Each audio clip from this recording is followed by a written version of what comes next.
আমাকে ক্ষমা করে দিন। আমি যা করেছি তার জন্য আমি সারা জীবন নরক যন্ত্রণা ভোগ করব, কিন্তু বিশ্বাস করুন আমি নিরুপায় ছিলাম। আমাকে ওপর থেকে কঠোর নির্দেশ দেওয়া ছিল যেভাবেই হোক স্পেনকে ম্যাচ জেতাতে হবে। আমি শুধু সেই নির্দেশ পালন করেছি মাত্র। রেফারির এই একটি মাত্র বাক্য মুহূর্তের মধ্যে পুরো বিশ্ব মিডিয়ায় দাবানলের মতো ছড়িয়ে পড়ে।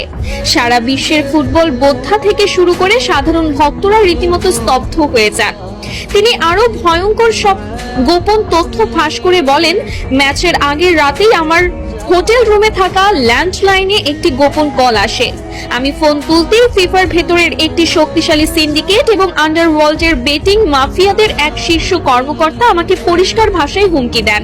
তিনি বলেন, যদি স্পেন এই ম্যাচ না জেতে তবে আমার রেফারিং ক্যারিয়ার চিরতরে শেষ করে দেওয়া হবে। শুধু তাই নয়, তারা আমার স্ত্রী এবং সন্তানদের ঠিকানার কথা হুবহু উল্লেখ করে তাদের জীবনের উপরও বড়সড় ক্ষতি করার হুমকি দিয়েছিল। আমাকে পরিষ্কার ভাষায় বলা হয়েছিল, যদি তুমি কাল মাঠে আমাদের কথা মতো কাজ না করো তবে তোমার পরিবারের লাশও কেউ খুঁজে পাবে না। ইউরোপিয়ান ফুটবলের ওই কালো টাকার সিন্ডিকেট কোনোভাবেই মেনে নিতে পারছিল না যে লাতিন আমেরিকার একটি দল টানা দুবার বিশ্বকাপ নিয়ে যাবে। আমাকে বলা হয়েছিল যে কোনো মূল্যে যে কোনো অজুহাতে আর্জেন্টিনার খেলোয়াড়দের চাপে রাখতে হবে, তাদের স্বাভাবিক খেলা নষ্ট করে দিতে হবে। কান্নায় ভেঙে পড়ে এই রেফারি আরো বলেন, ম্যাচের বয়স যখন 93 মিনিট, এনজো ফার্নান্ডেজ যখন সামান্য একটি বল দখলের লড়াইয়ে ফাউল করেছিল, তখন আমার কানে ইয়ারপিসে ওপর থেকে সরাসরি নির্দেশ আসে, এটাই সুযোগ, আর দেরি করো না, ওকে সরাসরি লাল কার্ড দিয়ে মাঠ থেকে বের করে দাও। আমি নিজে মাঠে দাঁড়িয়ে অত্যন্ত কাছ থেকে দেখেছি, ওটা কোনোভাবেই লাল কার্ড দেওয়ার মতো অপরাধ ছিল না। আমি চেয়েছিলাম অন্তত ভিএআর চেক করতে, কিন্তু আমাকে এয়ারপিসে ভিএআর দেখতেও কঠোরভাবে নিষেধ করা হয়। যখন আমি পকেট থেকে লাল কার্ডটি বের করছিলাম তখন আমার হাত থরথর করে কাঁপছিল। এনজো যখন অবাক দৃষ্টিতে আমার দিকে তাকিয়েছিল তখন আমার মনে হচ্ছিল আমি মাটির নিচে মিশে যাই। 10 জনের আর্জেন্টিনা যখন বীরের মতো লড়ছিল, ডি পল আর ম্যাক অ্যালিস্টাররা যখন নিজেদের শরীরের শেষ রক্তবিন্দু দিয়ে স্পেনের একের পর এক আক্রমণ ঠেকাচ্ছিল, তখন আমি নিজেই ভেতর থেকে কুড়ে কুড়ে খাচ্ছিলাম। আমি স্পেনের অনেক বড় বড় ফাউল ইচ্ছা করেই এড়িয়ে গেছি, কারণ আমার উপর নির্দেশ ছিল প্রতিটা 50-50 ডিসিশন স্পেনের পক্ষে দেওয়ার।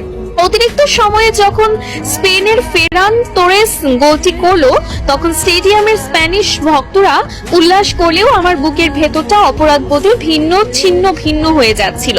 চরম আক্ষেপের সুরে রেফারি আরো বলেন, ম্যাচ শেষে যখন দেখলাম লিওনেল মেসি মাঠের মধ্যে বসে শিশুর মতো কাঁদছে, লিয়ান্ড্রো পারদেস রাগে ফেটে পড়ে হাতাহাতি করছে, এনজো ড্রেসিং রুমে বসে হাহাকার করছে, তখন আমার মনে হচ্ছিল আমি যেন একজন খুনির চেয়েও অধম।